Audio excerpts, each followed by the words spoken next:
Hello दोस्तों, आज चलते हैं एक कहानी की ओर। कहानी का नाम है हमें बिछड़ना ही होगा।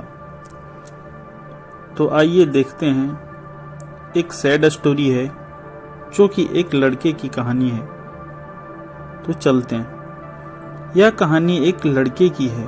उससे एक लड़की प्यार करती थी और शायद वह लड़का भी उससे प्यार करता था।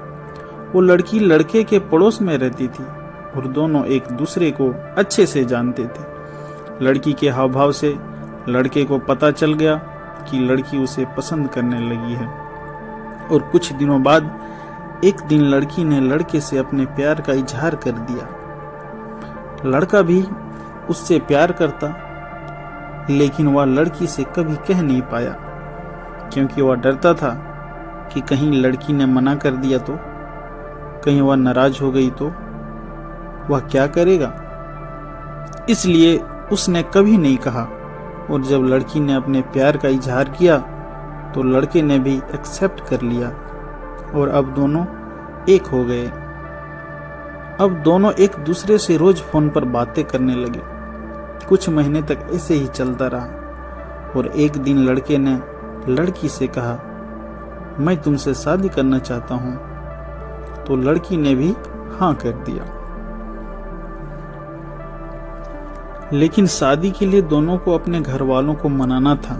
लेकिन उससे पहले ही लड़के की माँ को उसके बारे में पता चल गया।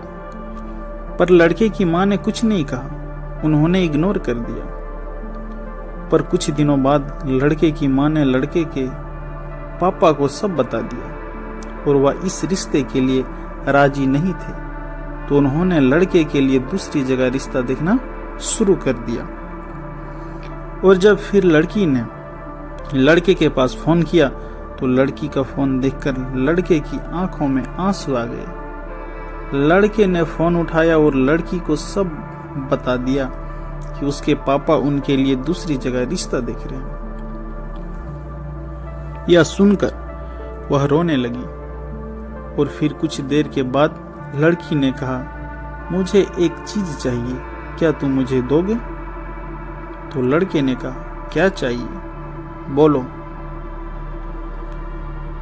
लड़की ने कहा, हाँ, मेरी किस्मत में तुम नहीं हो शायद, पर फिर भी मैं तुम्हें चाहती हूँ कि मेरी मांग में तुम ही सिंदूर भरो। हम साथ रहें या ना रहें, पर मेरी मांग में तो तुम्हारे नाम का सिंदूर चाहती हूँ। लड़का भी लड़की से बहुत प्यार करता था। लड़के ने भी इसकी बात मान ली और जब वह मिले तो लड़के ने लड़की की मांग में सिंदूर भर दिया। लड़की बहुत खुश थी और फिर लड़की ने कहा कि मेरा प्यार मेरे नसीब में नहीं है तो क्या हुआ, पर मेरे दिल में तो हमेशा रहेगा। और फिर एक साल बाद लड़के के पापा ने उसकी शादी कहीं और तय कर दी। कुछ समय के बाद शादी का दिन आ गया तो लड़का अपनी शादी का कार्ड देने लड़की के पास पहुंचा। और जब दोनों ने एक दूसरे को देखा तो दोनों की आंखों में आंसू आ गए। एक दूसरे को देखकर चिलमिला उठे।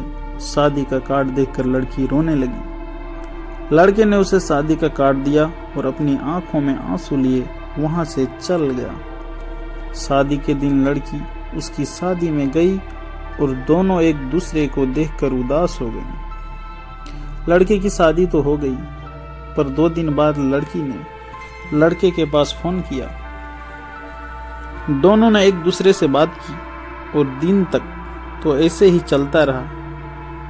और एक दिन लड़के की वाइफ को उस लड़के के बारे में पता चल गया तो दोनों ने लड़ाई शुरू हो गई और फिर लड़के को उस लड़की से बात करना बंद करना पड़ा और इस तरह दोनों बिछड़ गए। लड़के ने तो शादी कर ली, पर लड़की ने आज तक किसी और से शादी नहीं की। इस कहानी में जो लड़का है उस लड़के का नाम मोहित और जो लड़की है उसका नाम सीता था। मेरा मानना है कि मोहित को अपने घर वालों से बात करनी चाहिए थी, उनको मनाना चाहिए था, फिर चाहे कुछ भी करना पड़ता। तो दोस्तों, आज की स्टोरी यहीं समाप्त होती है। तो कैसी लगी हमारी स्टोरी, छोटी सी स्टोरी? हमें ज़रूर बताएं।